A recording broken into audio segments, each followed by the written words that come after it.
హెజ్బుల్లాను Israel వణికిస్తోంది. Warning ఇచ్చి మరీ దాడులకు తెగబడుతోంది ఇజ్రాయెల్. నిర్దేశిత ప్రదేశాలను విడిచిపెట్టి వెళ్లాలని వార్నింగ్ కూడా ఇస్తోంది. అయినా కూడా హెజ్బుల్లా ఖాళీ చేయకపోవడంతో రాకెట్లతో భీకరమైన దాడులు చేస్తోంది. బీరుట్లోని వందల అపార్ట్మెంట్ల పైన రాకెట్లతో దాడులకు తెగబడుతోంది ఇజ్రాయెల్. ఒక్కసారిగా ఆ దాడుల కారణంగా పెద్ద పెద్ద అపార్ట్మెంట్లు కుప్పకూలిపోతున్నాయి, నేల కొరుగుతున్నాయి.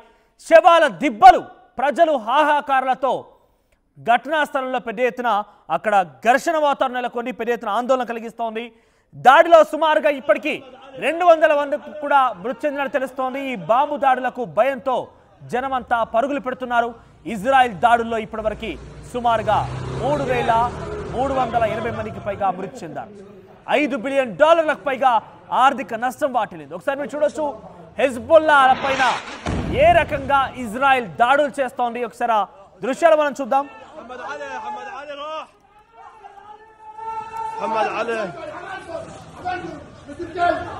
شو محمد علي شو اخذ محمد علي شو اخذه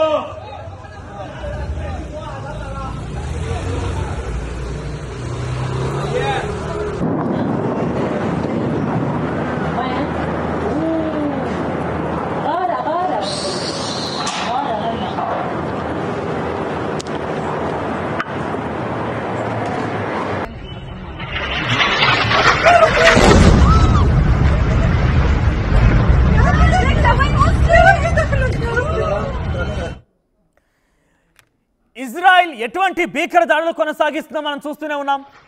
ఇదే అటు ఇరాన్ పైనే కాకుండా హెజ్బుల్లా వ్యవస్థలు ఎక్కడెక్కడైతే ఉన్నాయో ప్రతి చోట Lebanon, Syria, Gaza strip, Hezbollah సంబంధించినటువంటి ఆ గ్రూప్ సంబంధించిన సభ్యులు ఎక్కడెక్కడ స్థావరాలు ఏర్పాటు చేసుకున్న ఆయా స్థావరాలని పెద్ద ఎత్తున తమ దాడులు చేసి పూర్తిగా అక్కడ అంతమొందిస్తోంది. ఇప్పటికే హెజ్బుల్లాకు సంబంధించినటువంటి అనేక మంది నాయకులను కూడా అంతమొందించింది. హెజ్బుల్లాకు సంబంధించినటువంటి గతంలో నస్రాలను కూడా మట్టుపెట్టింది. హెజ్బుల్లాకు సంబంధించినటువంటి సంస్థ లీడర్లు ఎవరున్నా కూడా వారందరినీ మట్టు పెట్టడమే లక్ష్యంగా ముందుకు వెళ్తోంది ఇజ్రాయెల్. సో మొత్తం మీద ఇప్పటివరకు హెజ్బుల్లాకు సంబంధించినటువంటి సుమారుగా 3 లీడర్లు, ప్రధానమైనటువంటి లీడర్లు హత్యగావించబడ్డారు ఇజ్రాయెల్ చేత.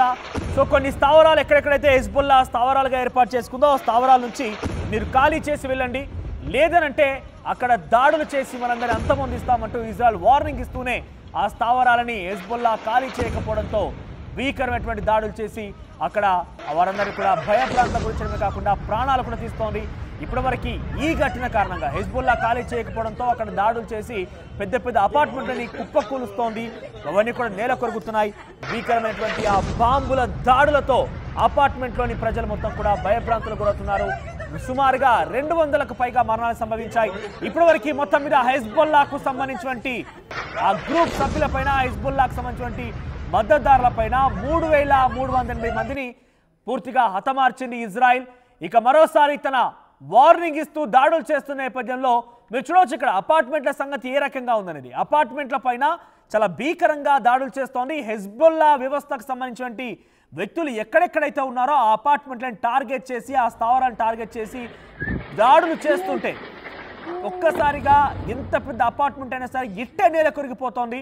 ఇట్లనే చూసి చూడగానే కనురేపపాట్లోనే పూర్తిగా కూలిపోతోంది. అందులో ఉన్నటువంటి జనమంతా కూడా ఒక్కసారిగా హాహాకారాలతో భయానకమైన సిచ్యువేషన్ ఎదుర్కొంటున్నారు. చాలా మంది మరణిస్తున్నారు. దాడులు కొనసాగుతున్నాయి. హెజ్బుల్లా వ్యవస్థ ఎక్కడున్నా కూడా అక్కడ అంతమొందించడమే లక్ష్యం అంటోంది ఇజ్రాయెల్. ఇప్పటికే ఇజ్రాయెల్కి వ్యతిరేకంగా ఇరాన్ మిగిలినటువంటి ఇస్లామిక్ దేశాలన్నింటినీ కూడా కూడగట్టేసింది. ఇరాక్ కూడా ఇరాన్కి మద్దతుగా నిలిచింది. ఇతర సిరియా, ఆ తర్వాత అటు ఇరాన్కి సంబంధించి దుబాయ్ కూడా మద్దతుగా నిలుస్తోంది. చాలా దేశాలు కూడా ఈ రకంగా మద్దతుగా నిలుస్తున్నాయి. మరి ఈ నేపథ్యంలో ఇజ్రాయెల్ మాత్రం ఏమాత్రం తగ్గడం లేదు. అయితే అమెరికా నుంచి పెద్దగా అటు ఇజ్రాయెల్కి చాలా మద్దతు అయితే కూడగట్టగలిగారు ఇజ్రాయెల్. జో బైడెన్ అధ్యక్షుడిగా ఉన్న నేపథ్యంలో పెద్ద ఎత్తున ఇజ్రాయెల్కి అయితే మద్దతు లభించింది. కానీ ట్రంప్ అయితే ప్రకటించారు ఇటీవల అధ్యక్ష పదవి ఎన్నికల సందర్భంలో ఆయన గెలిచారు కూడా. సో నేను కనుక గెలిస్తే ఈ యుద్ధాన్ని ఒక కొలిక్కి తీసుకొస్తాను, అయితే దానికి ఫుల్ స్టాప్ చెప్పి ప్రయత్నం చేస్తానని కూడా మాట్లాడుకొచ్చారు. ఆయన జనవరిలో కల్లా కొంత దీనికి సంబంధించి పూర్తి స్థాయిలో అమెరికా అధ్యక్షుడిగా బాధ్యతలు చేపట్టే అవకాశం ఉంది. ఆయన అధ్యక్ష బాధ్యతలు చేపట్టిన తర్వాత ఇజ్రాయెల్ యుద్ధం కొలిక్కి వస్తుందని ఒక అంచనా వేస్తున్నారు అక్కడ ప్రజానికి. ఎందుకంటే ప్రస్తుతానికి అమెరికా సపోర్ట్తోనే ఇజ్రాయెల్ పేటరేగిపోతోంది, ఇజ్రాయెల్ భీకరంగా దాడులు చేస్తోంది. కాబట్టి అమెరికా అధ్యక్షుడు జో బైడెన్ సహకారమే ఉన్నట్టుగా పెద్ద ఎత్తున అందరికీ తెలిసిన విషయమే. ఒకవేళ కనుక అమెరికా అధ్యక్షుడిగా జో బైడెన్ కుర్చీ ఖాళీ అయిపోయిన తర్వాత ఎవరైతే ట్రంప్ దాన్ని అధిరోహిస్తారో ట్రంప్ మాత్రం యుద్ధాన్ని ఆపుతానని చెప్పాడు. కాబట్టి ఆ తర్వాత నుంచి ఇజ్రాయెల్ తన సపోర్ట్ ఇవ్వడం, అమెరికా కనుక ఆపేస్తే ఇజ్రాయెల్కి కొంత దిక్కుచోతని పరిస్థితి ఎదురయ్యే అవకాశం ఉంది. తర్వాత ఇస్లామిక్ దేశాలన్నీ కూడా మూకుమ్మడిగా ఇజ్రాయెల్ పై దాడి చేస్తే ఇజ్రాయెల్ చాలా భయానకమైన పరిస్థితి ఎదుర్కొనే అవకాశం కనబడుతోంది. ప్రస్తుతానికైతే హెజ్బుల్లా స్థావరాలపైన ఇజ్రాయెల్ దాడులు కొనసాగిస్తోంది. ఈ దాడిలో సుమారుగా ఈరోజు ఒక్కరోజే 200 మందికి పైగా మరణించారు. చాలా భీకరమైనటువంటి బాంబుల దాడిలో సుమారుగా ఇప్పటివరకు